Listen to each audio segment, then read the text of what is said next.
Hi guys, it's Elise here with Epiphany Channel, and we're interviewing the beautiful Natalia Safran. Hello. She's a producer and singer-songwriter. We're so excited to get to have you today. Thank you. You're Lovely to talk to you. Beautiful Show the Love fashion party that we're at tonight. Yeah. And your home is beautiful. Thank you so much for having us. Thank you so much. Jen's jewelry is so beautiful. I'm so excited to do this. Isn't it? Yeah, I'm and so it's all excited. for a good cause. You know, so much of it goes to charity. She's such an incredible woman, so it's a pleasure. Well, we're so excited. You're going to get to do the interview too for us. Thank you. Thank you so much for doing it. It's fun. So I ask everyone the same question: what has been your greatest epiphany in life? And we're doing the 2-minute version if you want to. So. Absolutely. Well, you know, I happen to have epiphanies every now and again, like we all do, I guess. And they're important moments because I feel it lets you kind of grasp more of the world, see more of your reality. I don't know, your soul feel like it expands sometimes, right? Of course. And sometimes it changes the course of your life, and sometimes it just lets you maybe perceive what you do differently and focus on it differently. But one of my biggest epiphanies was, you know, I always had music in my life. It was what I've loved since I can only remember. But I never thought of it as a way of making a living, really. And it's thanks to my brother who talked me into picking up a piece of paper and a pen and starting writing things down. And then we started recording them, and it was incredibly fun to have this creative outlet, and it felt so right. But it wasn't the big epiphany that I had until I stepped onto the stage. And we did this very intimate concert. It was about 100 people, candles everywhere. We did Unplugged. And it was a crazy stressful day for me. I sit down, it's my first time in front of the mic, basically in front of all these people. Wow. Most of them I didn't know they paid for tickets. It was so incredible. So we're sitting there on stage. No, this was actually in my hometown in Poland, in Poznań. Okay. That's where I was beginning my whole musical adventure, or at least the performance part of it. And I looked onto the crowd and I thought, okay, we're all in this together. We're all here on this incredible winter evening. Let's just enjoy this moment. Don't let me stress out. Let's just do this. And as I sang, and some of them were my own new songs, and some of them were covers like the Beatles, All You Need Is Love. Right.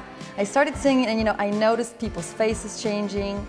They became emotional. There were some people crying in the audience with the more moving songs and the super slow ballads, and we just had such a great night. And it made me realize, you know, music is one of those rare things in life that gets through everybody's heart super quickly.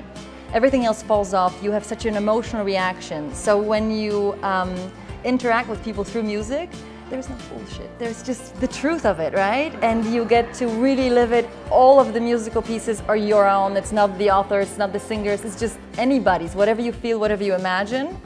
And then you feel this unity and you kind of think, we're all in this together, we are all one. It's incredible, and music lets me connect with people in the way that I can't connect in any other way. That feels like it. From that moment on, I knew I was meant to do this, you know, take it seriously and perform, take it out on the road, take it to concerts, because you feel like you're connecting with people for real. You make them have incredible moments of their own, and I feel whenever you react in an emotional way to a piece of music, it lets you have this glimpse into your own, I don't know, immortality. Lets you see things how they really are, lets you glimpse the truth, even if for just a little moment. It's this incredible, you know, that is like an epiphany. It's the universal language. Music Absolutely. is the universal language that everyone understands. That's right. Wow. So in that, how old were you when you did, was that a lot of years ago? No, this is about 4 years ago. Wow. And since then we've played all kinds of concerts, from Unplugged to, you know, big ones to, I mean, thousands of people, or to just a few. You and your brother?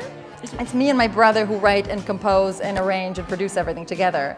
But we have a band in Europe, and then we're bringing our music now stateside for the first time. My album is premiering January 28th, because we have a bunch of songs on soundtracks in Hollywood movies now. There's 3 coming out. Within 4 years, that's amazing. Yeah, so I mean, this just happened in the last few months actually. We have a wonderful new movie, it's a drama with Paul Walker called Hours, coming out December 13th, or at least that's the LA red carpet premiere.